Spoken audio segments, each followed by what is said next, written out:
dan keamanan listrik di rumah sakit.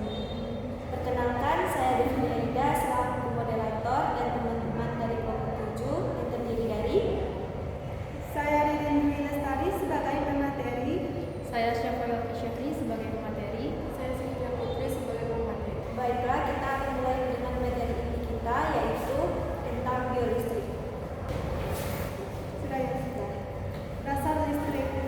Listrik merupakan energi vital dalam bidang kesehatan karena hampir seluruh alat medis memerlukannya. Menurut Wheaton dan Hall 2016, listrik timbul akibat aliran elektron yang menghasilkan energi panas, cahaya maupun gerak. Pemanfaatan prinsip kelistrikan tampak pada alat seperti EKG, defibrilator, nebulizer, inkubator, hingga ventilator. Pemahaman dasar listrik sangat penting untuk menunjang diagnosis, terapi, serta keselamatan pasien. Kusuma 2018. WHO 2020 juga menegaskan pentingnya sistem kelistrikan yang aman di fasilitas kesehatan. Lanjutan.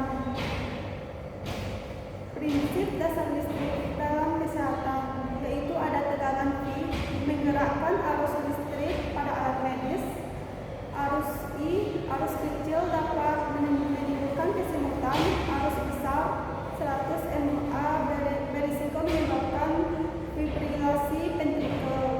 Hambatan R dipengaruhi oleh kondisi kulit, terutama kelembapan yang memenuhi risiko kejutan listrik. Kesalahan penggunaan listrik dapat menyebabkan luka bakar, gangguan jantung, atau bahkan kematian. Karena itu dibutuhkan sistem grounding, perawatan rutin, serta pelatihan keselamatan bagi tenaga medis. Selanjutnya, hukum Ohm. Menurut Janti 2023, hukum Ohm menyatakan hubungan antara tegangan V, arus I, dan hambatan R dinyatakan dengan rumus V sama dengan I dikali R.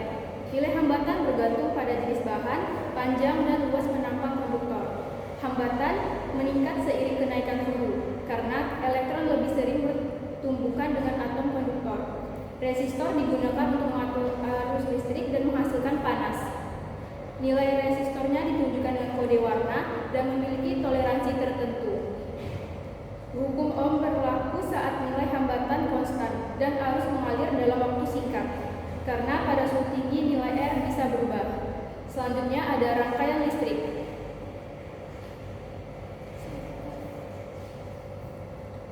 Rangkaian listrik adalah susunan komponen yang terhubung membentuk jalur tertutup agar arus dapat mengalir.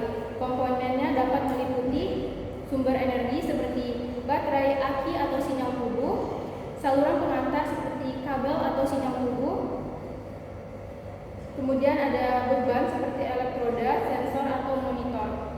Besaran listrik dasar terbagi menjadi 4 bagian, yaitu ada tegangan atau V, merupakan beda potensial listrik antar titik. Arus I, aliran muatan listrik per waktu, dinyatakan dengan rumus I sama dengan Q per T.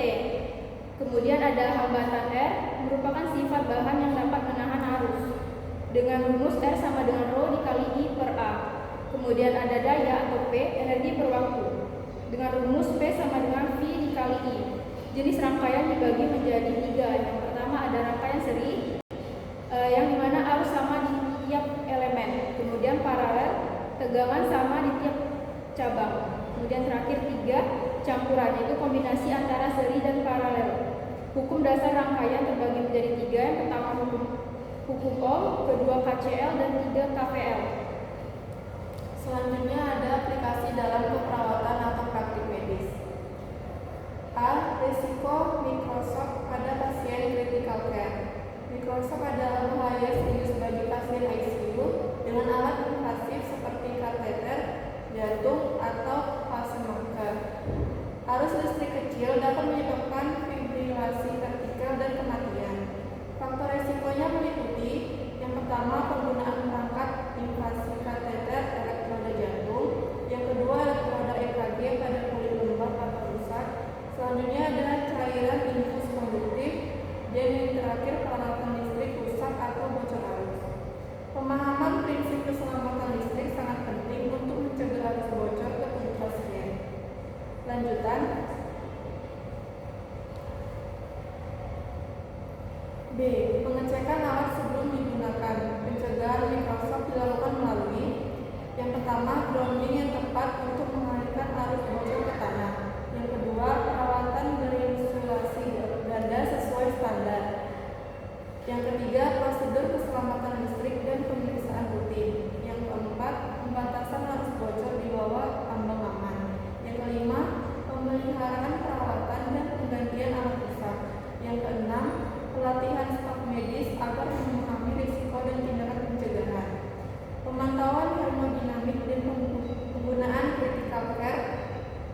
ultrasound dapat